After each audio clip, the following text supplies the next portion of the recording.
the miracle doc, they counted me out. Moment of truth, counting it down. Underdog story was down for the count. Back on my feet, back with a mic, back on the beat, back with a family, then back in the streets. The game on lock, I stand with a key. Standing my ground, I am planning to flee. Standing my ground, I am planting my feet. Taking a stand, embracing my destiny, shaking his hand, flipping the script.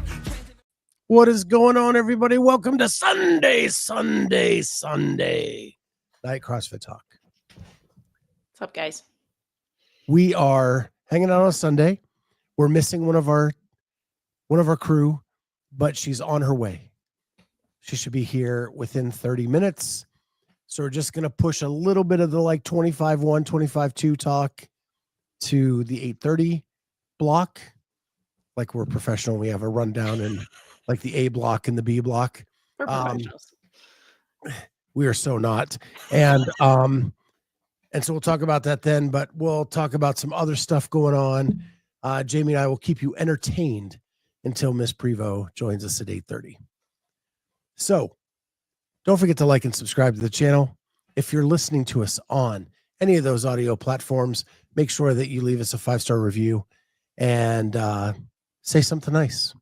Yeah, that would be nice. With that, No plans. I understand why you have a plan. Well, here's behind the curtain. I put a rundown together every Sunday night. That's true. And it's open. Everybody has access to it. They can add, subtract, multiply, and divide to it. Some weeks we follow it. Some weeks we ignore it. But we always go in with a plan. Yeah. There's some bullet points. Yeah.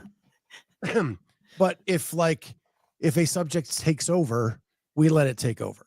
Right. That's how it kind of works. But we do have a format, so we all kind of are on the same page coming into the episode. And then hopefully Mike Tyson doesn't punch us in the mouth and then we lose it all. Little Pittsburghese there. So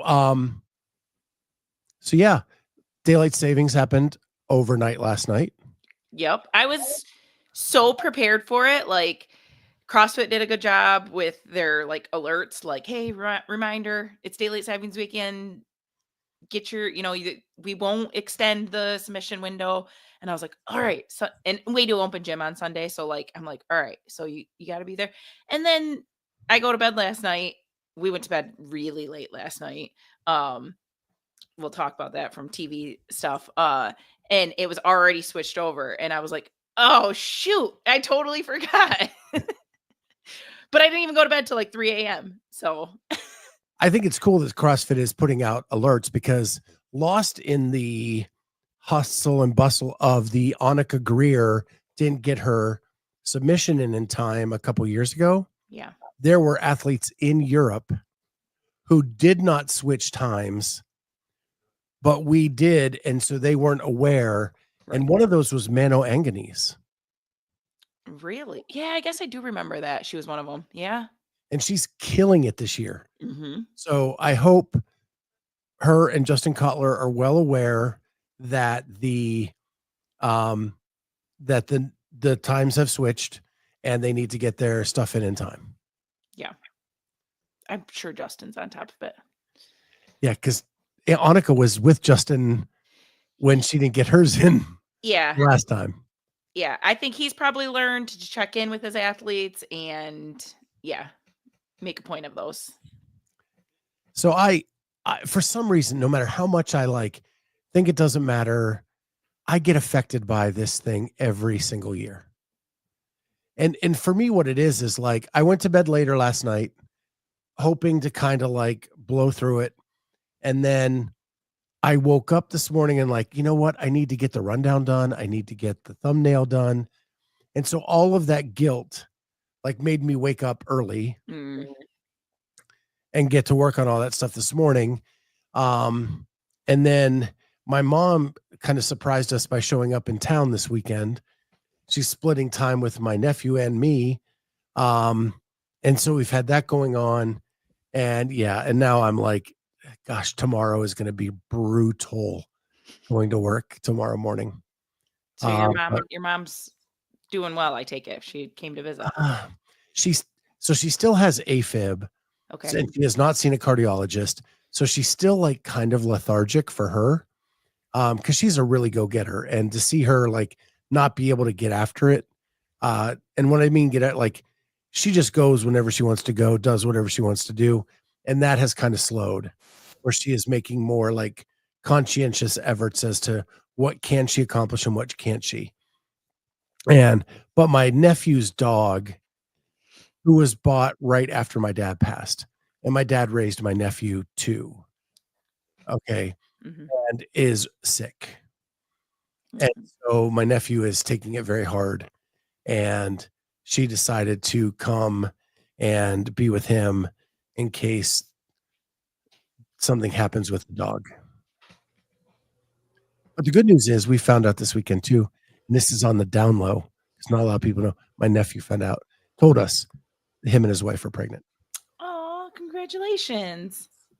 So with the bad news, we got some good news. Yeah. And we went over there last night, hung out with them for a little bit.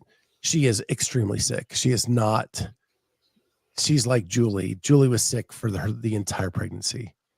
So that's rough. Yeah, so far, same here.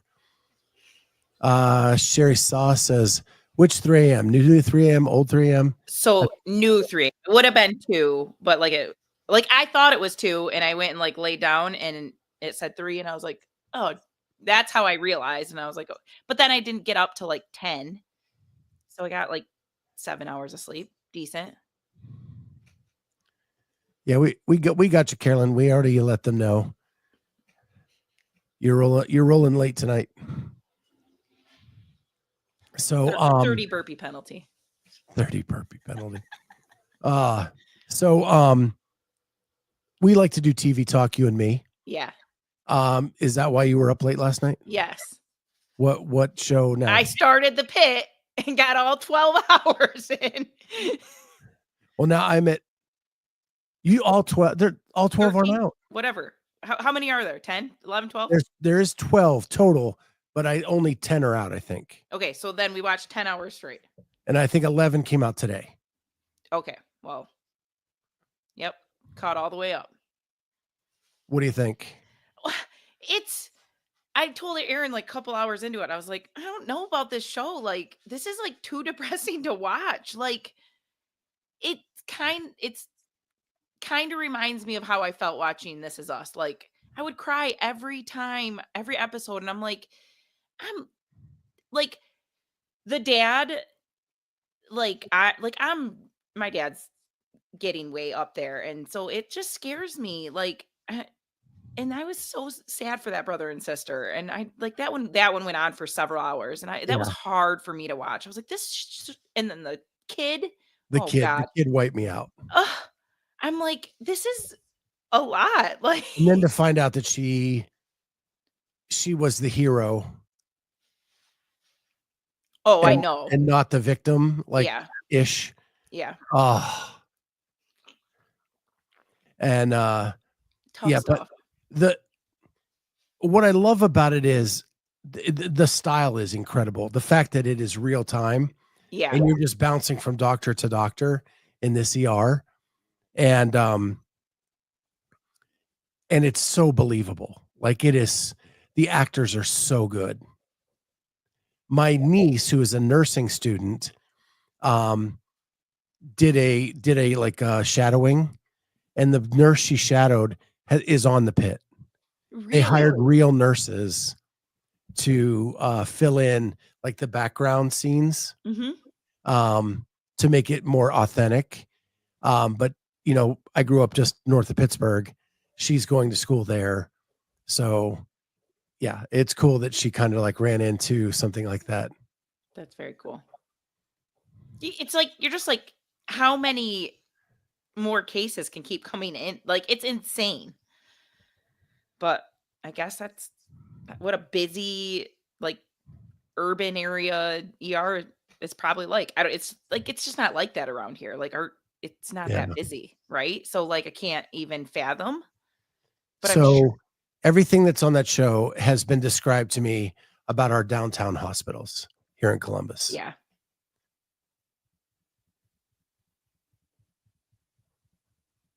Sneeze. Sorry.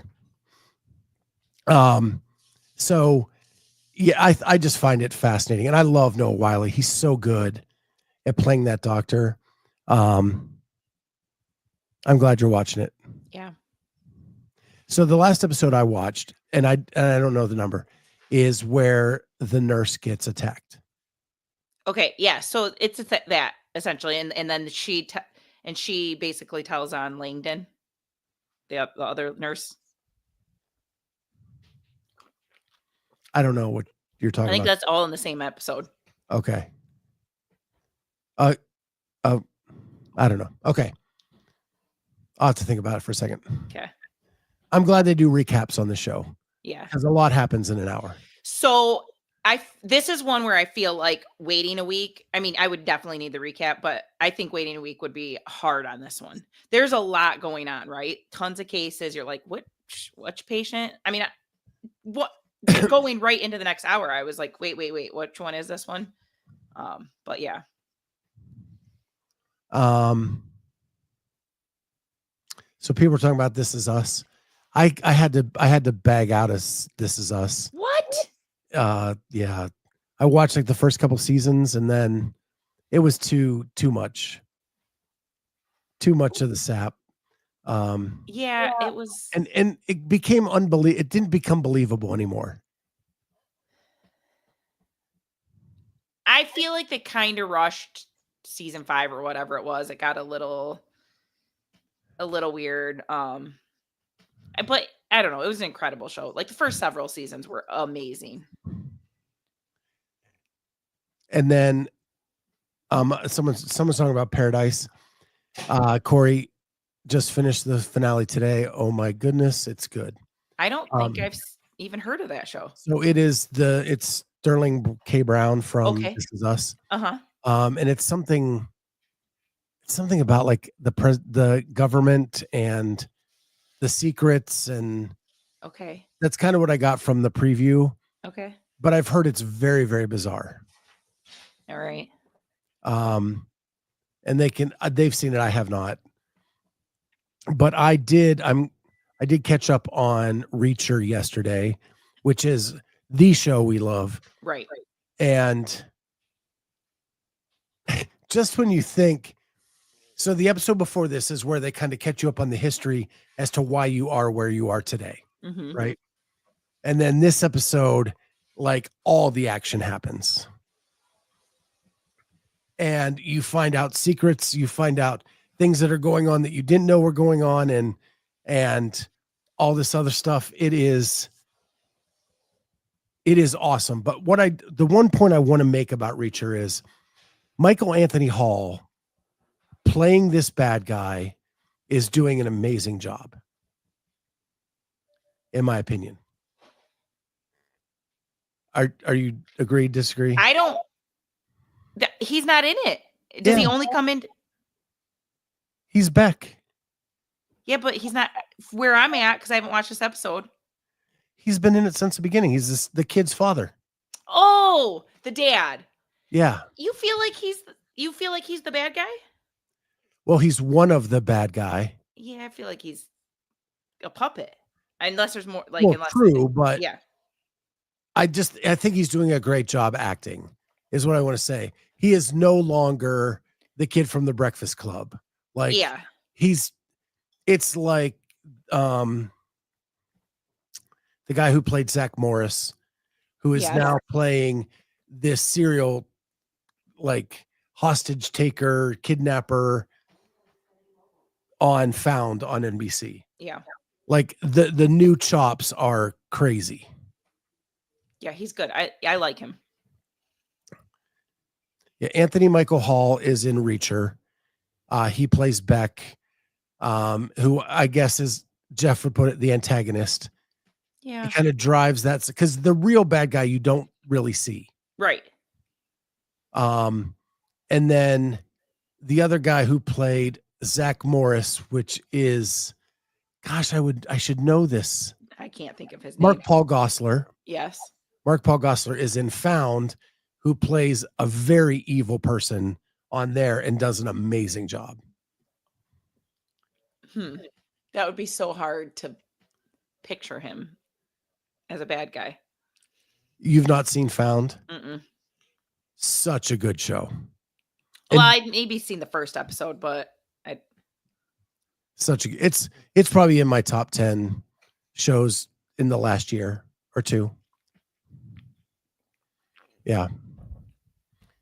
But yeah, it's been catch up on TV, and I'm going to run out of time for that because the weather is actually breaking. I know. It was so nice here today. How was it for you? I was mid 50s, upper 50s. Yeah, like the sun was out. I wanted to go outside. We're running it for class tomorrow. I was like, it's going to be So beautiful. I went and did 25-2 this afternoon, and then I knew I had to keep moving. Just because of the version I had to keep moving. So I went in the garage and I started cleaning my garage out for spring. And it was just great being outside, fresh air. And we never turned our TV on until I came down here and Julie turned it on to watch something. That's good. So that was, and my garage really needs a good clean out. So we did almost all of our Christmas shopping on Amazon because of Julie's knee, and all the boxes just kind of piled up. So it's been like cutting all those down, putting them in recycling, trying to get that out for Wednesday so we can fill it up again. Yep. Because it's supposed to be 70s by the end of the week. Crazy. What the heck are we going to do in the north? I don't know. But then it's going to drop again. I didn't see too bad though. Like upper 40s was. Yeah, that's about what I saw for. I can take that. If you get back down to 32 again, I'm going to be pissed. Yeah, Friday 72. It's going to be like a heat wave for the Open. Oh my gosh. Fake spring. Yeah. So I did want to, we'll catch this other stuff in a minute. I wanted to talk about behind the scenes, Savon's behind the scenes episode 2. And I know that you don't get it. Jay Birch, we're going to talk about 25.2 when Carolyne hops on in just a couple minutes. The first thing I have to say about it is this year's version, as tough as it was to put that out, it was really good. There again, parts tough to watch. You probably get some of the final words ever of Lazar Jukic, but his personality comes out, and that's what I loved about it, because it was like a good representation of who he was. They did a beautiful tribute to him at the end with Patrick Rios, where they clipped some of the stuff they got from past behind the scenes and put some workout footage in there, some music, some slow-mo. Is that where it was like, thank you for the fire, thank you for your smile? So they showed it independently on Savon's show the other day. Yeah. So you had said like that you really enjoyed that, and then I went and we were watching whatever there. I think it was right before Bryson went to do his live. They put that up. And they put that up right before they went live or whatever. And I watched it. And I was like, oh, wow, that was incredible. Yeah, really, really. Patrick Rios deserves a huge shout out. That was super, super well done. And if you get the opportunity to watch it, you should. The other thing I just wanted to point out, and this is just an observation, I don't want to dig up the old arguments or anything like that, but there was a point in the behind the scenes where they are showing footage of the athlete briefing, and the athletes are being briefed by a safety person on their internal body temperature and how they need to make sure to keep it as close to normal as possible. And that is something they need to look out for, and something that they need to be ready to assess as the event's going on. I found that fascinating, and I'm not going to make an editorial comment about that other than this. I've been in a lot of athlete briefings as a judge, and I'm sure Andrew Sten can jump in on this as well. The athletes do not pay attention to anything. And I say the athletes, I'm saying like 70% of the athletes do not pay attention in an athlete brief. Agreed. They are on their phones. They are talking to one another, and they're not paying attention to any part of the standards of the workout flow, any of that stuff, let alone a safety guy coming in at that moment to tell them what they should and should not be looking out for. Yeah. We've talked several times about, is there a better way to do the athlete brief? Yeah. I mean, I feel like it should be recorded.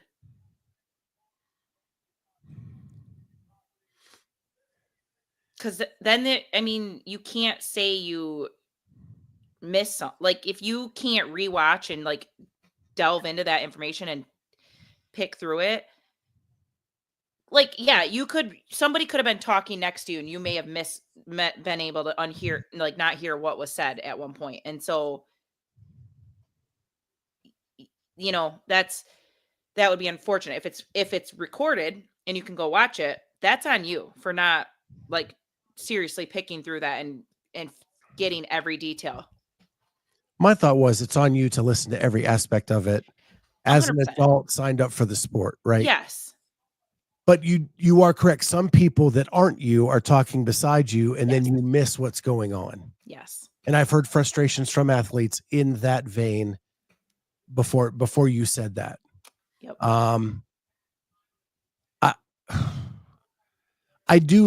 I know some people have done a recorded version of it or a Zoom recorded version of it. It all gets bizarre and odd, and even to make sure everybody kind of watches it, right? Yeah. But I wish there was just a better way for them to figure out how that does that. Yeah. Andrew says asking a question at a live brief allows everyone to hear the question. I know what you're saying, but a lot of times you can't hear the person asking the question. Right. Only the people down front can hear, and they don't always repeat it. So you don't even know what they're answering for. I don't mind the live brief, and yeah, you should attend and ask questions, but I think it should be recorded. I think you should be able to go back and listen and catch, and you're like, wait, what did they say to that or whatever? You should be able to go back and, if your coach isn't with you or you got in like anything, like you could go sit back and watch it and be like, all right, this is what they said. This is what we need to do. Like, we need a game plan around this. Andrew says no perfect solution. Sure. Sherry says they want to be professional athletes. Professional athletes should take that type of information seriously. They really should, but I'm just telling you they don't. But I will also tell you this. I flew into Mesa for Legends 2 years ago. Jamie was meeting me there. They got a flight delay, and she could not get there due to air travel for the athlete briefing. Right. And she's like, take notes. And I'm like, oh my God, she's relying on me.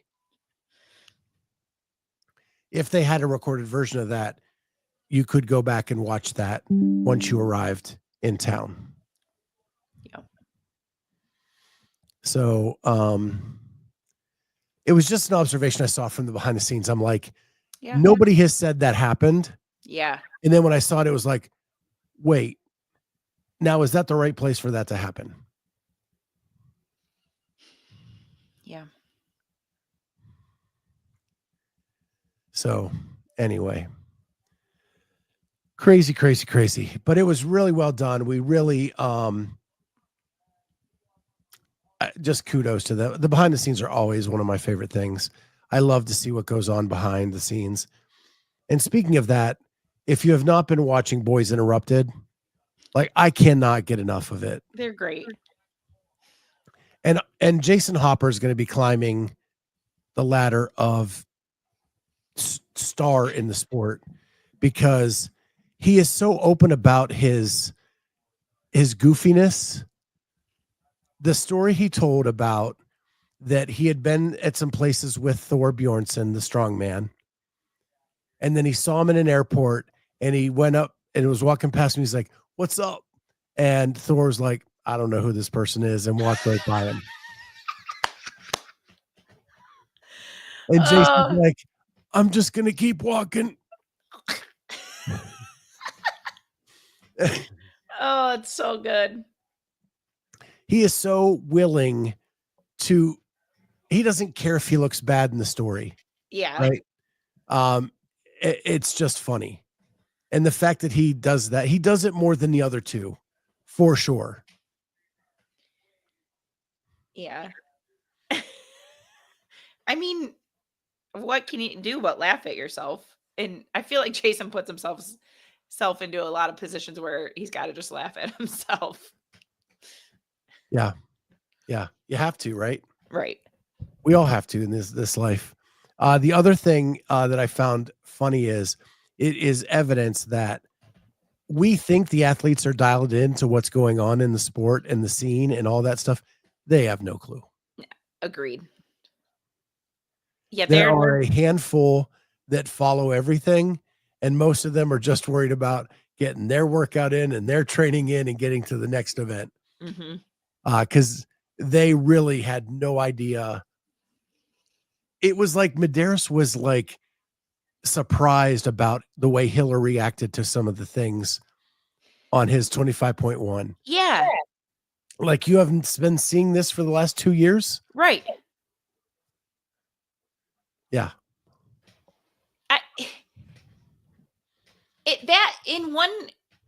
I'm glad that Justin saw it and corrected it, and he didn't really seem to take anything too personally. Like, it frustrates me when I see people like Guy, and I hate this, that even like Mayhem, like I get they were trying to troll the whole thing, but I would think that Rich would thank Hiller for pointing these things out. Like, nobody wants their athletes to look bad, but like, if you can catch that stuff, like, same with Mano, like the way she redid that and then flipped off the camera, that just like frustrates the heck out of me. Like, he was trying to do you a solid. But the flip off, you don't know what her interpretation of that is. Like, see, I can do it. I don't think he said you couldn't do it. He's trying to say you aren't hitting standards, right, and doing it, giving you enough time to. But I know you don't need this, but a lot of athletes need a chip to drive them. The standards thing has always frustrated me. Like, I got called a bitch in the Sevenistas universe for pointing out standards to somebody else. And the fact that people take that stuff so personally is mind-boggling to me. Like, all I want is all of us to move well, so that next year when someone else does something, they aren't like, well, this is the way I've always done, and this is what everyone does. This is what I say all the time. Like, with the judges course, I'm sure you took it, right? Nope, not this year. Take it. Well, in the judges course, it specifically says we're not trying to find the sneakiest athlete who can find the best way to get on the corner of the box, or find the best way to like shorten this rep. And we're just not trying to find the sneakiest athlete who can get away with the most. You as an athlete know how to freaking move, and you should move correctly and stop trying to skirt the standards. That's what's so frustrating. And all Andrew's trying to do is give some of these people a heads up, and they're being offended for it. And it's like, if you called me out for standards, thank you. Like, I mean, I would be like, well, I totally missed that, because like I try to move really, really well. Like, and I ask people to review my video. So if you catch something that I missed, my judge missed, like, let me know. Yeah, it is integrity. And I don't know if some of these people just don't have it. Like, no one's trying to say, like, and no one's necessarily trying to say you were intentionally trying to cheat. And maybe you just were moving that fast. I just think sometimes it seems like you are, because you aren't taking accountability for it. You aren't trying to do better. You're just putting out this trolling video that, like, no, how about you just do it correctly and be like, thank you. Thanks for pointing that out. So this is just because I want to show the difference in interpretation. So I took the Mano Anganese as like, she acted how I would act when I was in my competitive era. Like, and this is exactly what I would have been thinking. The flip off was, I got it. Like, I am the shit. I can do this. That's my interpretation of what that was. Right. D Reed says it was a classless gesture. So I think depending on how you're viewing it in your mindset, like, it can be either or. And the only person who truly knows is her. I mean, I think she was flipping him off for calling out his video personally, but yeah, you're right. It could be I can do it. I don't know. It's just weird to me. I'm a guy who, like, when I wasn't the most talented athlete ever, and I needed that chip on my shoulder I needed to think that someone wanted to take it from me, or that someone, and I may have made it all up in my head. And so that's just, so flipping off that, I would have done that when I was 18 and 20 years old. Just being honest. Yeah. I don't know how I feel about the flipping off, but I interpret it as, I locked out and I did better. Screw you guys. But I don't know. It's not the way that I would respond, but right. Like, I'd be probably more thankful to get it done versus getting a big penalty. But yeah. Everybody needs different motivation, right? I don't know. And I don't agree with Andrew said too many don't have integrity these days, and if you ain't cheating, you ain't trying. Attitude is garbage. I agree with that. I agree. I don't believe in cheating. Yeah, but you hear that all the time. Like, the athletes say that a lot. I'm going to keep doing whatever I can get away with until the judge. And that's what pisses me off, because the judges course specifically says you as an athlete need to not even push that line. And they just keep doing it. Don't leave it in question. Quit trying to be the one to get away with it, or the sneakiest athlete out there. Not sneaky in terms of, like, going around doing unconventional movement stuff, but I think in order to have a fast score, for the most part, like, you have to be on the right side of the line, obviously, but, like, you sometimes have to be close to the line, or else you're just not fast enough. I've been watching a lot of wrestling lately too, and I took it kind of like this: as D-Generation X, suck it and move on. Like, I think that just was. But again, some people didn't like that either. Never liked it.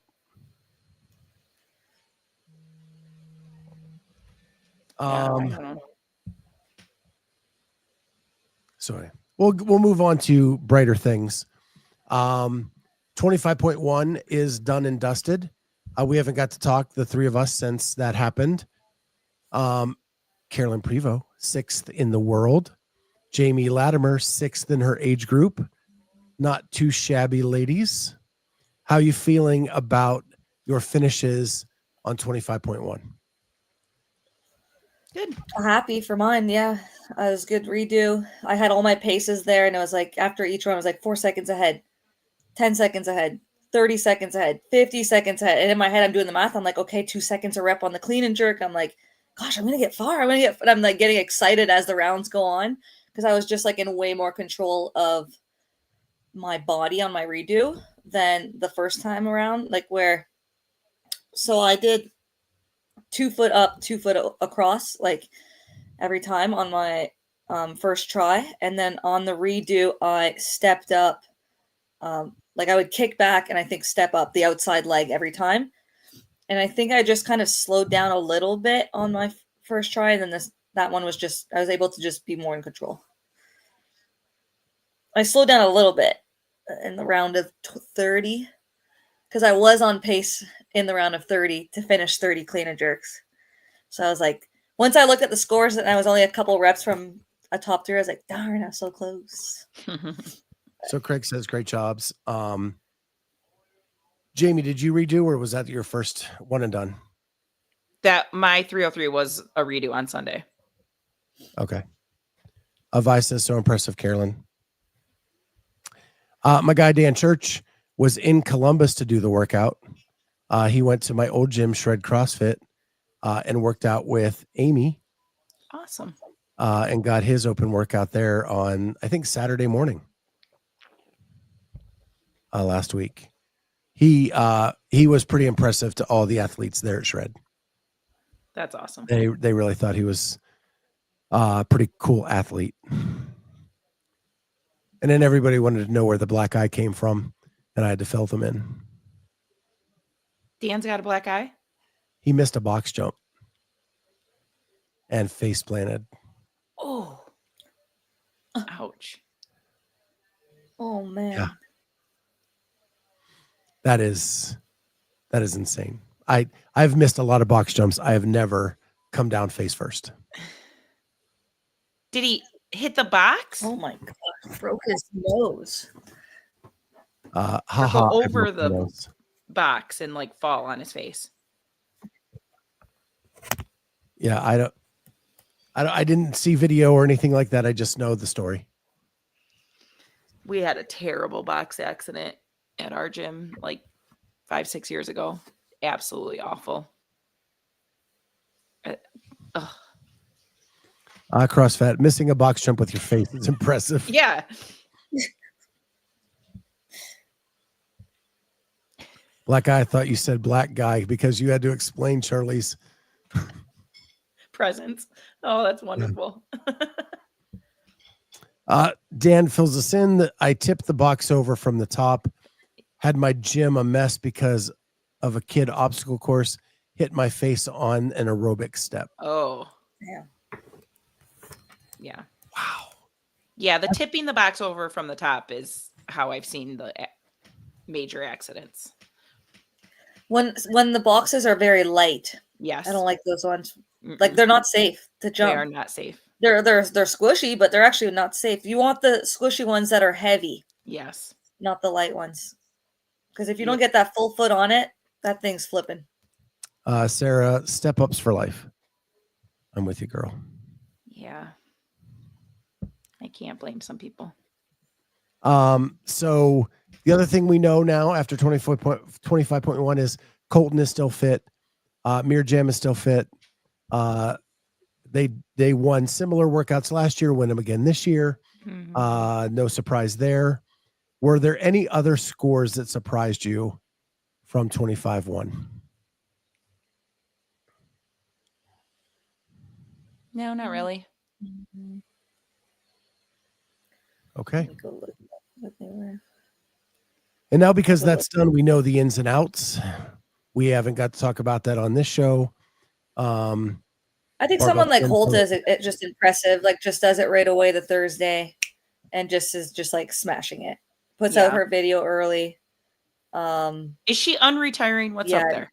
That's my question. Because like, I don't know. Is she doing 0.2 is incredible too. I don't know. Maybe that's what she's decided to try Masters. Well, she competed at Dubai this year, right? Yeah, with her group. Yep. Yes. So who knows? Norway was dominant again in that workout. Yeah. Like her whole group. Leah Storin, Oda, Kristen Holta. We saw the ins and outs after who is doing the open, who's not. Mm-hmm. Any surprises in that list? The only one that surprised me, and I've talked about it, so I'll let you guys have the floor, is Saxon. Did you ever figure anything out? Have you been able to get a hold of him? Still nothing. Nothing. I mean, that's the only one that was surprising to me. I'm glad to see Ariel in. I mean, Yeah, I was waiting to see Ariel. I feel like she just kind of decided maybe a last minute thing too, because she never really said anything prior, and I think that like she just kind of let her mindset probably make the decision that weekend and rolled with it. yeah. So happy Yeah, I to was see him. a little bit Her in- surprised about Danielle and Danny. With Danielle being on the PFAA this year and Danny making some statements right after the games last year, but glad to see they're both there. But I think that like just because people are in does not mean that they're in agreement with everything, but they're gonna be, in while change is hopefully happening, right?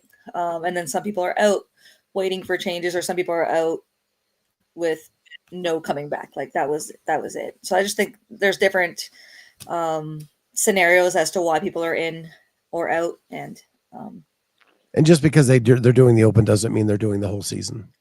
that's also true. Yes. There's no requirement there either. Right. But I'm glad they signed up and are doing it, regardless if they're doing the season. I'm glad they are doing the open workouts. In case you missed it, Dex Hopkins is in, but scaled only. Is he injured or just doing scaled? He is injured. He was injured. His wrist was injured at Masters, but I don't know. Is that still what it is? Yeah.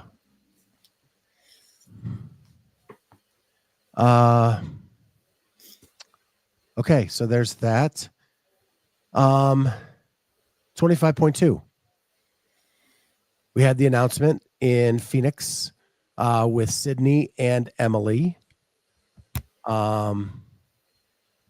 Dex nerve issues. Oh, I hate to hear that. Yeah. We had the announcement with Sydney and Emily. Mm-hmm. What did you think about the crowd, the announcement, the way it went down? I thought it was just typical open announcement. Yeah. Like there's nothing like memorable, but in terms of it was good. It hit all the spots. Community was loud in the background. Yeah, they didn't take too long to get to the workout. They spoke about their nonprofit thing, which was cool. And then they essentially announced it, and then the girls were doing it. So, I mean, it's what we're looking for. We're not looking for like an hour long announcement show. So I think it was good. What I liked most about it is it feels like so far the focus is on the community, and they allowing them up tight to the action. The cheering is super, super loud. I think the people reading off the announcements are doing a better job than even some of the celebrity people did in the past. They're bringing a lot more fire to it. I was pumped because my friend Tammy Saunders was part of the announcement, who was a Masters Games athlete last year and runs Barbell Saves, which is it's a program that helps with sobriety. And if you are 48 hours sober, you can come work out at their gym for free any day of the week. And it's an awesome program. And that she got to share that with the world on that open announcement, I thought was a really cool touch for sure. Yeah, that was awesome. And she was a star of the behind the scenes of the Masters CrossFit Games. So fun to see her up there doing that. And I texted her and told her how proud I was of her and how she did with that. So super cool. Sydney made a nice little run there on that last barbell. Made it a little exciting. Yeah. I was super impressed with her. Mm-hmm. She that's a big improvement. crushed her 2022 self. Did you see her video she posted on her Instagram I with did not. that 22? Oh man, that's rough to watch. It's just a bunch of like failed reps and just like a mental breakdown basically on like those last few reps. And she's like, I never thought I would be posting this again. I can just imagine, just if I'm putting myself in her shoes and I'm during the announcement and I have this like recall of that workout, like how nerve-wracking that must be to now have to perform that workout that, in front of everyone in the community, and that didn't go so well maybe the first time. So kudos to her to, put on a good performance and almost had a little comeback there at the end. Yeah. Made it close. Yeah, because this workout is gnarly. And to have, I mean, for someone like Cindy, I feel like you know you're going to do better, right? Like you just know you're fitter, but that could also, and then you're racing someone like Emily, could immediately put yourself in a hole and like implode. And she did great. Yeah. Yeah. What are your thoughts on the workout itself? We all did it in 22. Are you glad this is the one that repeated? No. No. I'm good with it. I mean, it's not that many double unders compared to what it can be. So, Yeah, I wish there was so I was like, double. oh, this is best case scenario. I was like, this is nice. Well, I wanted to ask you about that. You've been working really hard on your doubles, and everybody knows that's been your Achilles heel for a long time. Mm-hmm. Are you glad for the opportunity to attack it, or were you hoping to get as far as you could without it? I look back on my video on 2022 and the caution I would take going to the rope, taking a few breaths, no urgency to even go through the pull-ups, knowing it's going to spike my heart rate up for the double unders. And like, I'm good at Fran. Like any type of Fran workout is my jam. Like the friendly Fran in the 2021 semifinals, like I had won that one in the Atlas games. Like I like thrusters and pulling gymnastics, but like when I look back on my video, like there was just like no urgency for me in 2022 because I was scared to pick up the rope. And it was like I would pick up the rope and it would be like and like, hey, calm yourself, and then start. And I missed I think unbroken that year 2 rounds and then missed my last round a few times. Obviously with the fatigue, but no, this time around, like I was able to just finish my pull-ups, pick up the rope right away without that fear that I normally have, anxiety, I should say. So that's positive. Been able to do much better sets now. I don't really try to go large sets right now in training, just smaller and be consistent. But it's been going well. Yeah,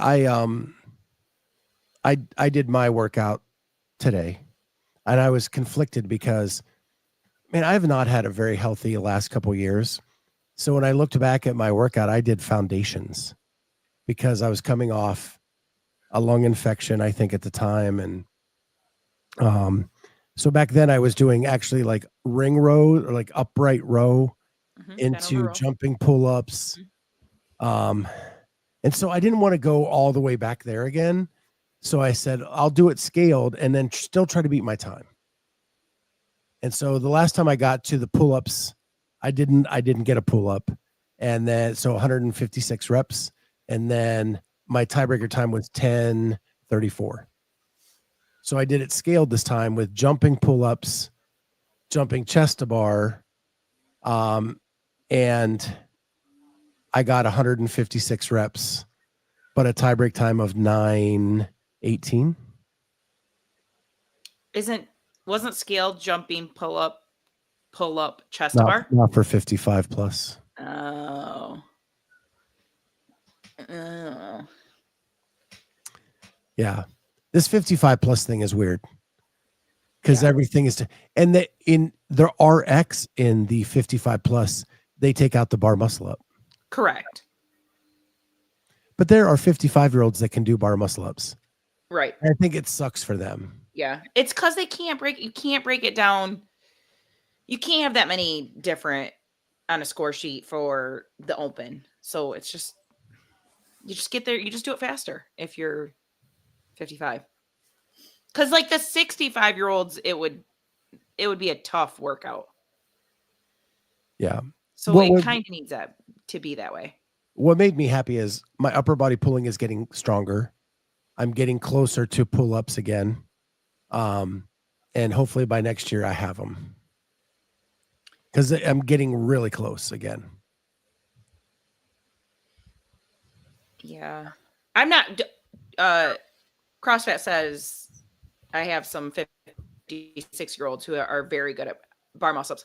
I am not saying the 55-year-old crowd would not do great at this workout.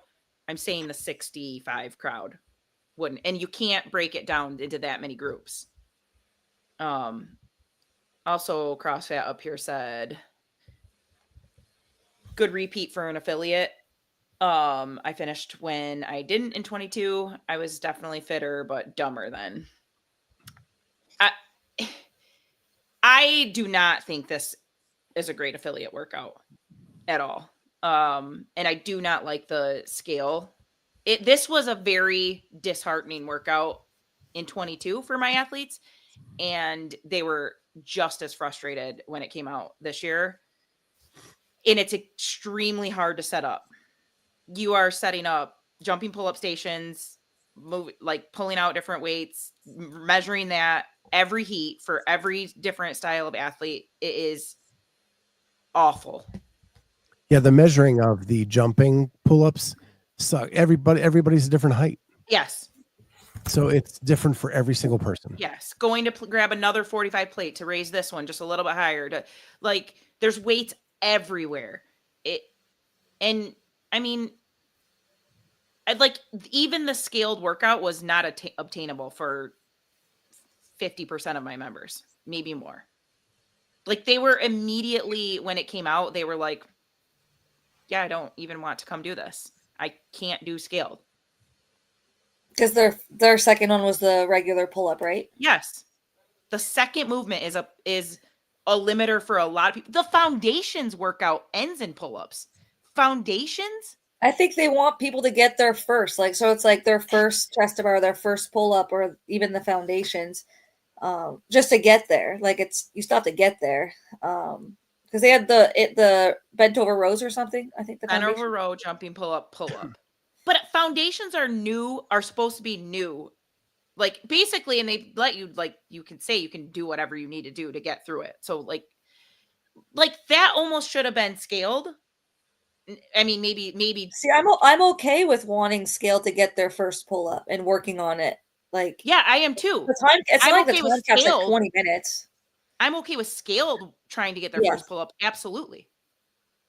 That scaled should have been what Scott's workout was: jumping pull up, jumping chest to bar, pull up. Because if you have chest to bars, you're going to do RX, and that's probably where you're going to stop. Why was the workouts didn't make sense? Foundations was, I had to scale,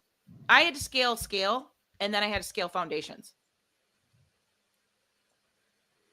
Are they the same scale they use in 2022? I'm assuming that they didn't change anything. Yep. Yes. The only thing they've changed is in the foundations now, they're like, hey, if your person isn't even at this level, feel free to scale them further. Whatever. Yeah. Yeah. I basically wrote a second foundations that was just bent over row, standing pull up, jumping pull up, because my new people or my 50, 55-year-old foundations people have no business trying to do a pull up. None.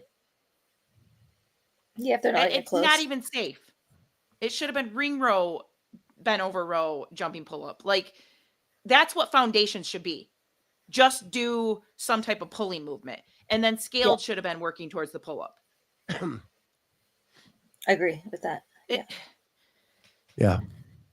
I'll tell you what though, thrusters and jumping pull-ups sucks. Yeah. It sucks. My legs hurt so bad. And like I said earlier in the show, I came home and I knew that if I sat down, I'd be screwed. So I went to the garage and I started cleaning because I had to keep moving or I wouldn't be able to walk down here to do the show.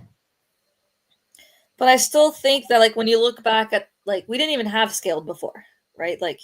So at least, we had workouts that started with double under, started with ring muscle ups, much, much harder. So I think, you're still, this is the difference between trying to figure out people's levels too. And I think that they're just separators. I don't know what the next workout is going to be, but the first one was very accessible to everyone. This one had, certain levels to it, which is fine. I think that that's part of testing your fitness. We're like the part of the Open is not just to have a good workout, it's also to test fitness. So I'm okay with a test being there, even I guess for the foundations. I just feel like you're getting a level out of this system, and since foundations is more like do whatever you need to do, I don't even know how they're going to apply these levels. I had 20 members have to do foundations and on different planes. I have 31 people that signed up for the Open this year. We're not an affiliate, and I pushed it on all of my members. I have 31 people signed up. Probably 10 of them are like brand new, and they liked last week, and now they're like, what did you sign me up for? Like, and I'm like, well, we're going to try to get you a level, and then we're going to try to get you better next year. But like, I already feel like this level system is not knowing that who knows what people did that might also be a level 1 or 2 at the end of this. Who knows what they did in foundations? Like, they might not even be comparing next to people that are similar to them. I think with the foundations, the level 1 and 2 are going to be janky. Yes, for sure. And those are the people that I was like, you're new to this, but I like that they're doing the levels because I thought it would match our like level method. And I don't think it's going to, and I think it's going to be I don't know. I'm still excited to see it, but I'm worried that it's going to be a miss, unfortunately. For my affiliate, I feel like even if people did the foundation scaled and didn't quite get the workout that they were hoping for, I hope that, it's more about doing it with your community and that's what they remember more from the Open versus their results anyways. Cause like some people are injured, some people are just kind of doing it for fun or whatever. But it's just like a party, right? And when you're an affiliate and you have these Open throwdown, whether you do it the Friday night or the Saturday or whenever, I think that's what you have to remind the members that it's all about, is just doing hard things right now for these 3 weeks together. Like everyone from the affiliate's going to be doing these workouts and supporting and cheering each other on. And I think if that message can get through to the members, I think that, people are okay with it because, you're giving $20 for the party. They are liking Friday Night Lights. We've had like 55 people show up for our Friday Night Lights. It's been incredible. Vi asked Jamie, since you're not an affiliate, do all your members have to submit videos? Is that how that works? Yep, that's how it works. So go to Redemption's YouTube page. It's actually all on my YouTube You page. Can see them all. Yeah. So you can see every cool. You can see every heat. I video them all on my phone, every heat. And it has been really nice. People, those of you like Craig and I've got people around the country that like will comment on videos and are following along, and it's so cool. But yeah, so I told them that I was like, because that was a concern last year that it's stressful for them, and I was like, listen, I'm gonna set up the camera at the beginning of each heat and get your names, and there's some heats that I don't set the tape measure out, and I'm like, yep, just like in every other video. It's 6 feet from like our tape was still from last week. So it was more than 5 feet. And I'm like, there's some people who are doing foundations that I'm like, it's plenty far away, guys. Like, so yeah, they're not the perfect video. But I am videoing everybody and they all have a video to upload. You guys can go watch them. And I got cut off on YouTube. So I was trying to upload Saturday, like Friday night, Saturday, like all my videos. And it was like, it's basically like they thought I was a robot or a spammer. They're like, you can't upload any more videos. And I was like, so I'm maybe because you go from like not uploading anything to all of a sudden like pumping out some content. Yes. Like, this is not. Yes. So they're like, you're on hold. So I had to like submit a video of my face, like, and like get my account on. So I had to like in my members page, I was like, I'm on a 24-hour hold, guys. Your videos will be up soon. God. The only thing that's tough with this one, with the affiliates, is just the changing of the weights. Yes. Needing someone there to change the weights if you actually want to have the better score. That's more the issues. But for the most part, most of them don't need much changes of the weights because they don't make it as far as what we think that, Right. so Yeah, I would have people like saying, they're like, do you have 45s out? And I'm like, don't I don't worry. need them. Don't worry about that third bar. Yeah. I'm like one was my husband, and I was like, I'll watch his bar muscle ups. If he's cruising, I will get 45s out. Like, I know, Yeah. My first gym, the coach would always be like, I know the athlete better than the athlete knows the athlete. 100%. Everything's going to be taken care of. Yeah. So I'm going to pull up the leaderboard and we'll see where everybody is currently. Any predictions for this week? Same as week 1. Exactly. Yeah. I'd like to see a battle of those two next year in the Open for an announcement. Colton versus Miriam. That would be cool. So we have Austin. I think that would be really cool. 16. I think they're very similar. Agreed. Who's in first? I can't see that. Austin Hatfield. It was 416, right? 416. Jace Peck at 418. Kale Lehman at 429. Dallin Pepper 432. That's incredible. Like Dallin is super tall there, and you look at everyone that's around him is very yeah. Like Dallin's score is incredible. Yeah, Dallin's amazing. Phil Muskie, killing it. Surprised about that. Enola Kai back again. Sestoval's having a good Open. Mm-hmm. George Sterner. Jack Rosema, Bill Leahy. Sam DeMeester. Bronislaw Alinkowitz. Nice. Yeah, he did good. He had the same score as me in 0.1. Tola Morakinyo. Sam Quant. Ty Jenkins. Nice. So that's the men. And then we go over to the women. And we have Fisa Gaffi. She's having a killer Open. She is. I mean, these are made for her. They are. Like Colton, right? Like DB, Claudia Gluck, Alex Gazan.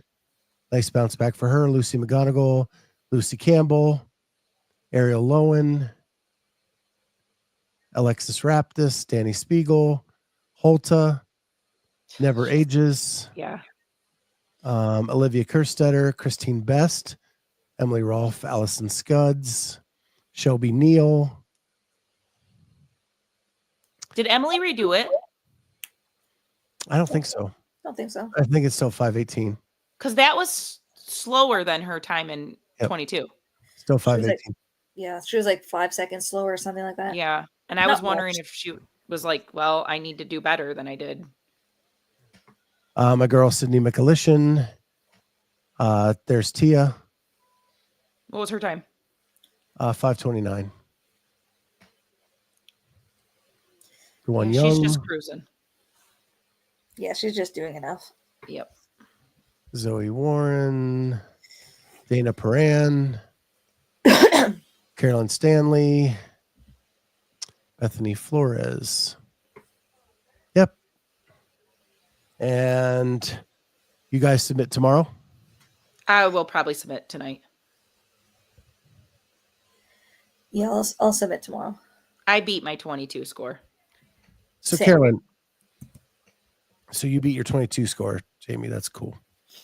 Carolyn, you always say, Corey says, scroll down to 2297 to see where I'm at. Larry Young, 89,344. Excellent. Carolyn, you always say you wake up Monday and this like thing comes over you. My competitiveness. And then you have to fight that beast to not do the redo. And usually you give in. Mm-hmm. Yeah. Who wins tomorrow, the beast or Carolyn? Well, Lex works all day tomorrow, so if I want to redo, I need to message a local affiliate here and see if someone can judge me. Because Lex won't be able to leave before the submission deadline and stuff. And I mean, unless I want to do it like super early, but she's not driving to her gym that she would go to. So, Okay. I mean, I have a good score. I don't need to redo. There we go. There's the humble flex. But I might redo. We'll see. See, Carolyne doesn't even have to throw up the middle fingers. She just says, my score's good enough. Yes. There she is. Love it. I love the mindset of a competitive athlete. That just fascinates me. Dex, anxiety Friday versus redo Monday. Yeah, especially if you have a decent enough score, it's like there's no pressure. You're playing Like house money. Like I know what my capacity is. Like it really depends on my execution. If I feel I have seconds to like do better, and then it's looking overall is, are those 4 to 5 seconds worth, X, Y, and Z places. If it's just going to move me up two positions, I feel like that's my capacity. It's like, maybe that's not worth it. Yeah. Like I don't have certain capacities, but like I have. Now I have spent the weekend with Jamie, but usually it's in a multiple workout weekend. And there's always a battle there. Yeah. And it is fascinating to watch. Yeah, I feel like there's a lot. I mean, those ones are harder. Right? Like, execution matters a little more in those. This is whatever. Like, you're going to move on. It just really depends on how well you want to do. There's really no need to redo in the open. Unless you're trying to go for a top 3. Well, yeah. That's it. Like that's the position I want to look at. Yeah. Is like the top 3 overall or the top 3 in a workout. Because that's what has money on the line this year. And if it's for me, it's like if it's not in the books, and it's like, okay, I don't need to redo. Yeah. All right. So it was announced this week that one workout will be at every single North American in-person semifinal, and that will be Heavy Isabel. So that means Syndicate Crown, Mayhem Classic, TFX, and NorCal Classic will all have the workout Heavy Isabel. Thoughts on that, just overall, that all 4, where people could go to multiple competitions. What are your thoughts on that overall, having the same workout at all those events? I like one. Go ahead, Jamie. You go first. You could do it 3 times live. Yeah. Like, I don't love that. Yeah. Yeah, it's I think when there's only one path to go to the games, and then you have a cross region comparison, like that's nice. But for those athletes that may have to do them back-to-back weekends and stuff like that, that's not the most fun. The one thing I like is you probably won't get a max lift if this is the heavy lift. Is like if you have 6 events and you have that one, and then you also throw in a max lift, like you're skewing the leaderboard quite a bit. Right. Like I don't think that is necessarily good.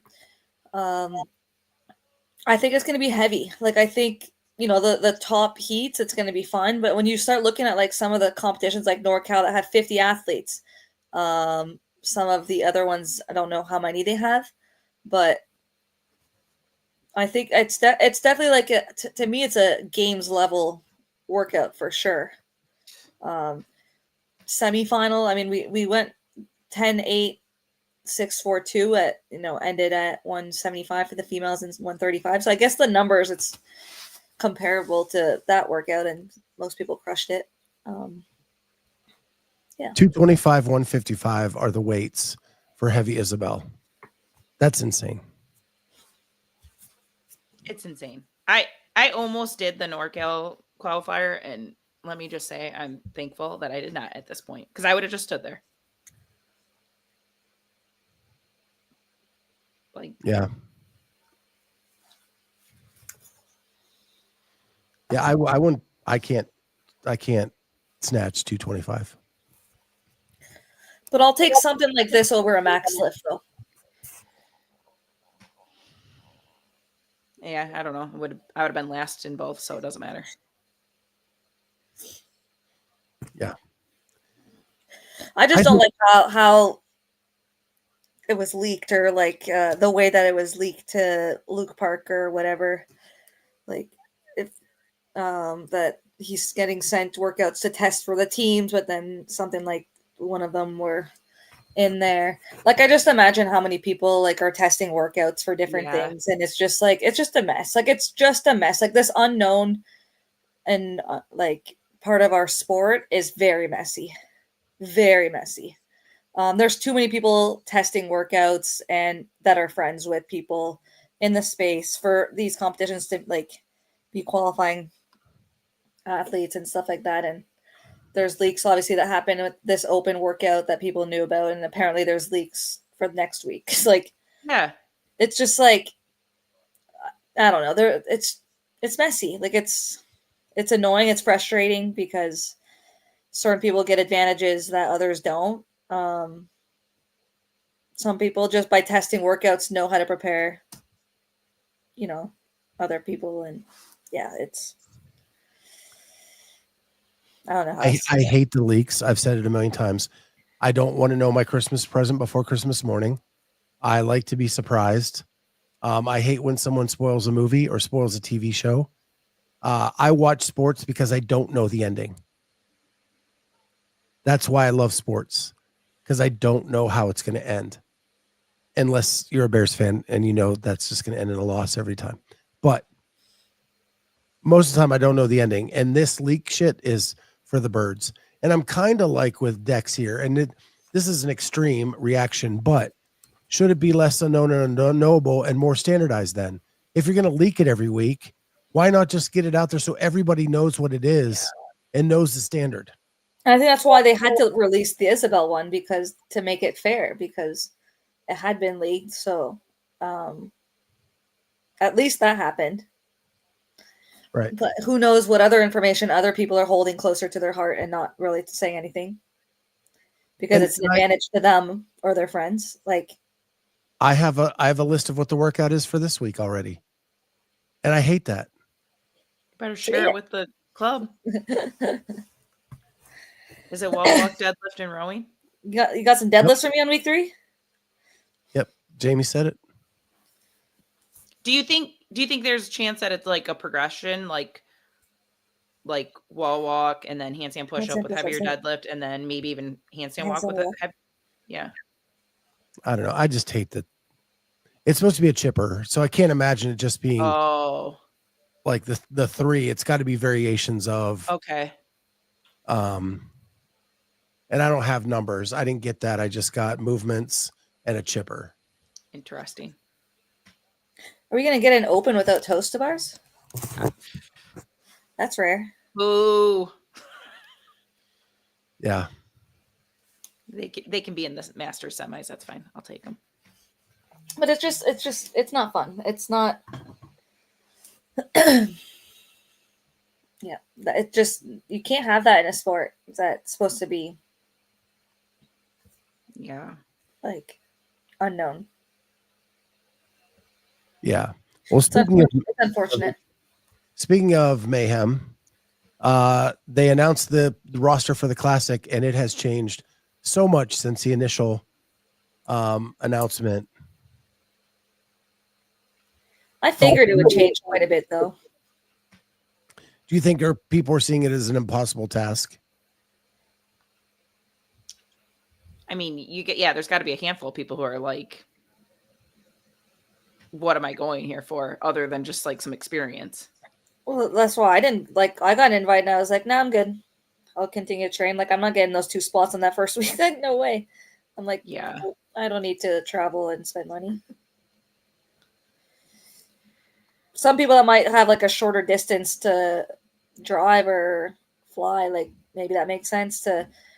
It's still early enough to the online semifinals that they're able to recover and whatnot, but or if they have sponsors that pay for their stuff. But yeah, I'm sure people looked at the roster and were like, maybe I'll wait on this one and go to somewhere else. I think people are going to be scrambling at the end of the year. I think people are going to be scrambling. A lot of people are banking on those online. A lot of people are banking on the online. Yeah. A lot of people, especially the people from the WFP that have multiple. I think, to put it in wrestling terms, the North Cal Classic is going to be a battle royale. Yeah. But are they going to invite people last minute? Like if they already have their field of 50 and they've already got, let's say there are 15 athletes that they've invited, like are they going to change them last minute? I don't know. Like if I'm an athlete competing, like I'm thinking too bad, so sad. Like that's your fault for not doing the qualifier and not having one of those, like if you didn't have one of those 15 spots, like I don't think people should just be like given that week of after they don't qualify to syndicate a spot to NorCal. Like that's if the roster is already filled, like that's your fault. I kind of agree with that. If you did the qualifier and you qualified, you keep your spot. Well, there was qualifier, and then there's, let's say, 15 at-large invites, and let's say they've already done those, and you're scrambling for a spot at the end. I don't know. I think that you have to do the qualifier, or you're right away one of those spots. Like, I don't think that's fair. They did say on the spin that if you better be safe and do the qualifier. I did the qualifier. So their registration was very expensive, by the way. They must have taken Savon's advice. Very expensive. It's the most expensive I think I've paid for a competition. That's kind of. And I wasn't even sure whether like I'm gonna go to it, but I was like, well, I don't want to not have an opportunity to go, so I paid it, and I was like, Jesus, this is expensive. I feel like that's where the sport's going. I mean, that's what everyone keeps saying to do. Charge the elites. They're the ones who need they need all of this catered around them. You either got to charge more for online to have more scrutinized judging, charge more for the in-person events, especially if it's going to be a limited comp to just those people. I mean, that's what like Sevy's idea is, if you could put this together and charge $1-2 grand per athlete and get them there and run a comp, like that's how you get an exclusive event. I don't think that's sustainable, but I guarantee you there's 20 athletes who would pay $1,500 to go to a comp. I'm sure, but and they would get it covered. But then it's who has the most money. 100%. That's how the sport has been.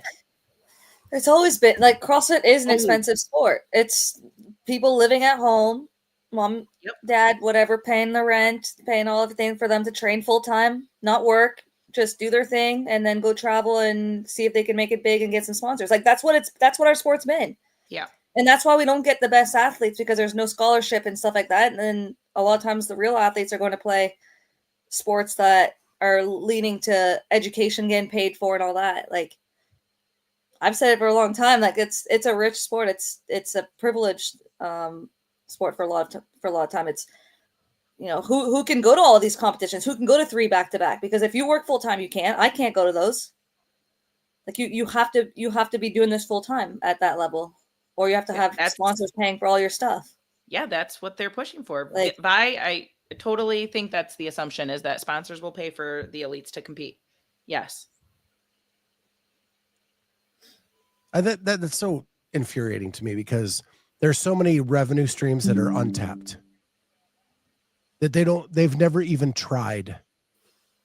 And it's very upsetting. Yeah, we gotta sell some feet pics, like Dex says here.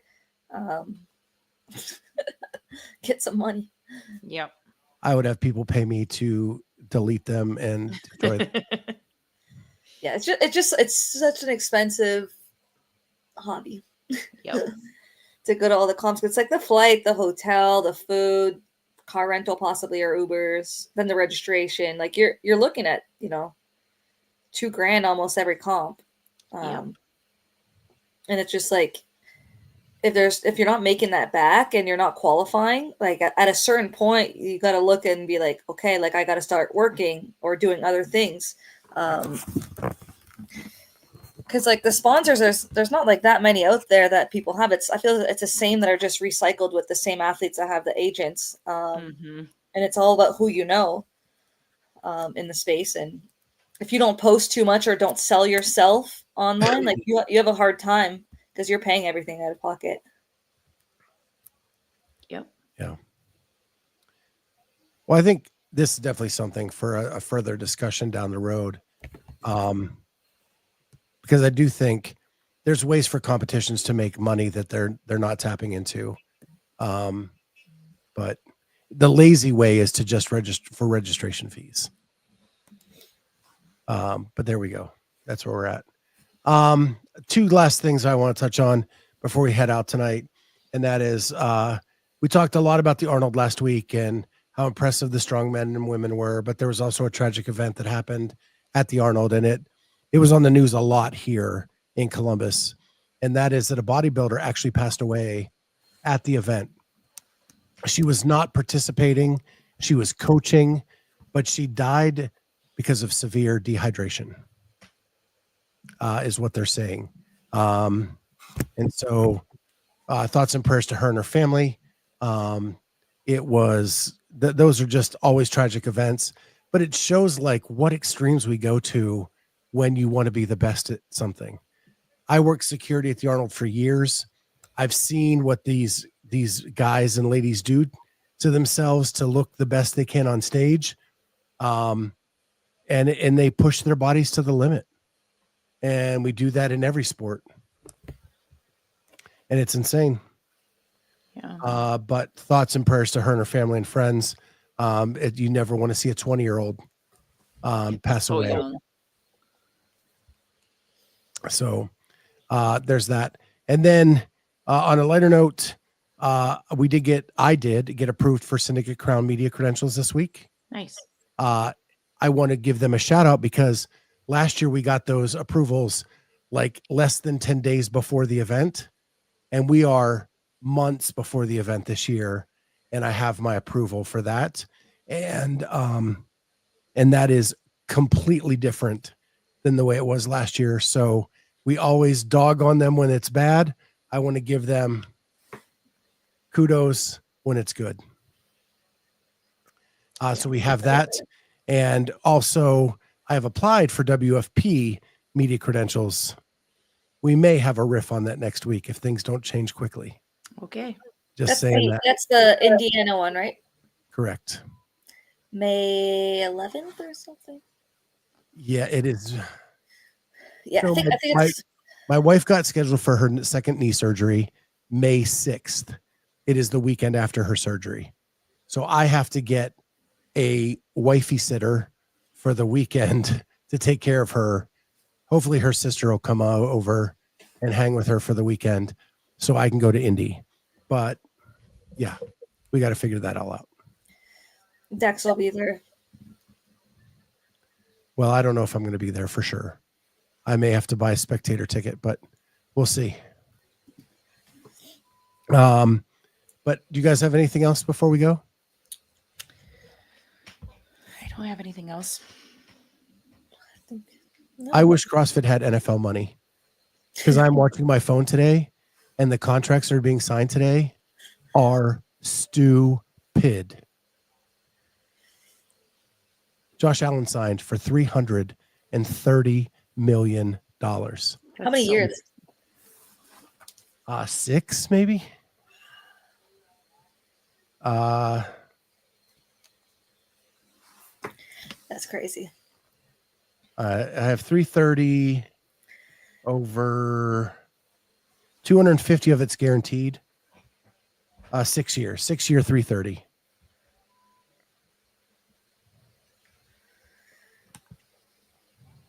Insane. And that's just one of them. Myles Garrett got a boatload of money. A DK Metcalf got a boatload of money. Like it just all day, my phone's been like buzzing because free agency starts tomorrow and today's the last day to keep your own players. And so everybody is signing the big deals today. Insane. If I could have just been like 3 inches taller and a little more muscle, that's all. An O-lineman? So yeah, sure. Whatever they want me to do, I'll play wherever. But with that, guys, it's been fun as always. You guys are the best. If you didn't already, please hit that like button. Subscribe to the channel. And if you're listening on the audio platforms, leave us a 5-star review. You know what to do. You've been doing this for a while. With that, we will see everybody next week on Sunday Night CrossFit Talk. Bye, guys.